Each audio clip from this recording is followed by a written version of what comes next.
मुसळधार पावसामुळे कोयना धरणातील विसर्ग वाढला।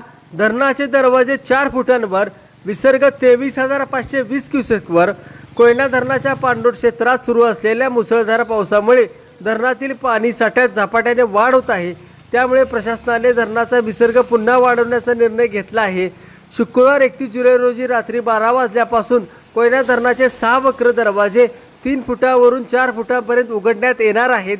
यामुळे धरणाच्या दरवाजातून 22,470 क्युसेक तर पायथा विद्युतगृहातून 1,050 क्युसेक असा मिळून 23,520 क्युसेक पाण्याचा विसर्ग नदीपात्रात सुरू होणार आहे।